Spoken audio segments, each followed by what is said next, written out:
It's a funny thing, turning 72, you think you've seen it all, done it all. I've lived in this house for 45 years, raised my children here, said goodbye to my husband here. Every creak in the floorboards is a memory. This place is part of me, or at least it was. It all started to change on a Tuesday. I remember because it was the day the garbage gets collected. I was taking the bin out, same as I've done 1,000 times before. But the morning dew had made the small step down from the porch a little slippery. My foot went out from under me, and for a terrifying second, I was airborne. I landed hard on my hip, the lid of the bin clattering onto the driveway. The shock of it stole my breath.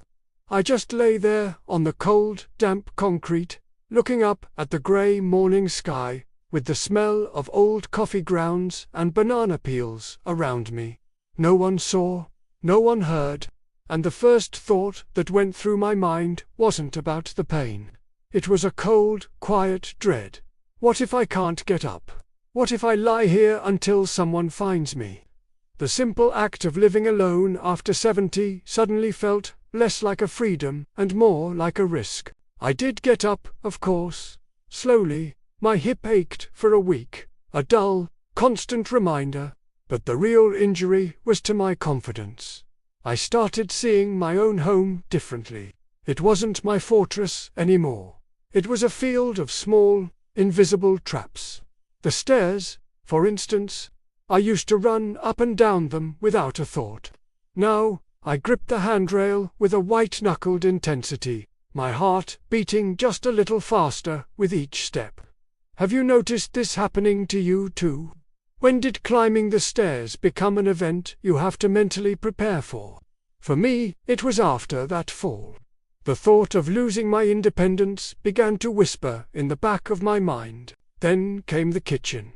I've always loved cooking, but lately the heavy Castilian skillet feels like it weighs a ton. A few weeks ago, I was trying to drain some pasta, and the pot was just too heavy.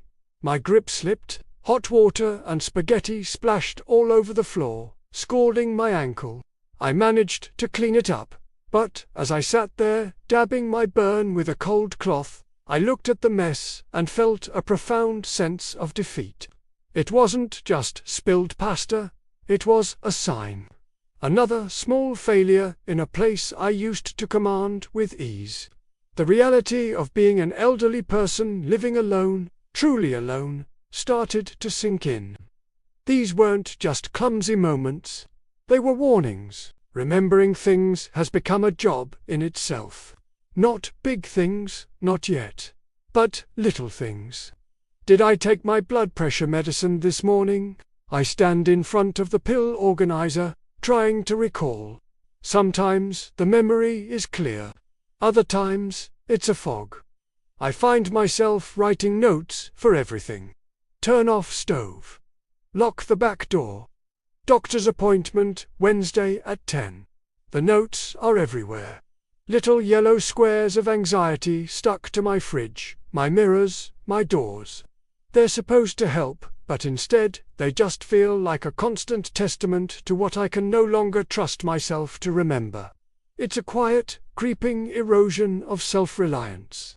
The fear of aging and independence being at odds becomes a daily battle. One of the hardest parts is the silence. The silence of the house can be peaceful, but it can also be terrifying. A few nights ago, I woke up convinced I heard someone downstairs. My heart was pounding in my chest. I lay in bed for what felt like an hour, straining to hear anything over my own ragged breathing. It turned out to be nothing, just the ice maker, probably. But in that moment, the vulnerability of living alone after 70 was overwhelming. There was no one to turn to, no one to say, "Did you hear that?" There was just me, alone in the dark, with my fear. The nursing home fear isn't about the place itself. It's about the series of small surrenders that lead you there. It's the fear of that final admission. I can't do this alone anymore. My daughter called the other day. She's wonderful, but she lives 3 hours away. She asked how I was doing. I said, "Fine, dear, everything's just fine." What else could I say? How do you explain that you're afraid of your own staircase? That you can't lift your favorite pot? That you sometimes forget if you've eaten lunch? Admitting it feels like you're giving up, like you're handing over the keys to your own life. So you lie. You say you're fine, but the lie gets heavier each time you tell it. You know you're delaying a decision that needs to be made. You're just not ready for the conversation about losing independence. Not yet. Yesterday, I was in the shower. I reached for the shampoo, and my hand just missed.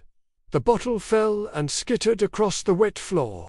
I bent down to get it, and a wave of dizziness washed over me. I had to grab the wall to steady myself, my bare feet struggling for purchase on the slippery tile. I stood there for a long time, with the water running over me, just breathing. I thought about the fall on the porch. I thought about the spilled pasta. I thought about the stairs. It was no longer a collection of small flaws. It was a pattern. An undeniable pattern telling me that my ability for elderly living alone was becoming fragile. I looked at my reflection in the steamed-up mirror after my shower. I saw the lines on my face, the grey in my hair, but I also saw the fear in my eyes. It's a fear I've been ignoring, pushing down, pretending wasn't there. The fear that this house, my home, might not be safe for me anymore. The fear that the next fall, the next slip, the next forgotten pill, might be the one that changes everything. I sat on the edge of my bed and looked around the room. The quilt my mother made, the photo of my husband on the nightstand, 45 years of life are in these walls. The idea of leaving it is a physical pain, a tearing. But the idea of being found on the floor, helpless, is worse. The nursing home fear is real because it represents the end of a chapter, the end of being me, in my own space, on my own terms. There's still time. I know that I'm not in a crisis today, but I can feel it coming. It's in the hesitation at the top of the stairs, in the weight of the grocery bags, in the silence of the night. Living alone is a privilege, but it's a fragile one. And I'm beginning to understand that holding on too tightly, for too long, might be the biggest mistake of all. I just don't know what to do next. But I know I can't keep pretending everything is fine, because it isn't. Thanks for listening.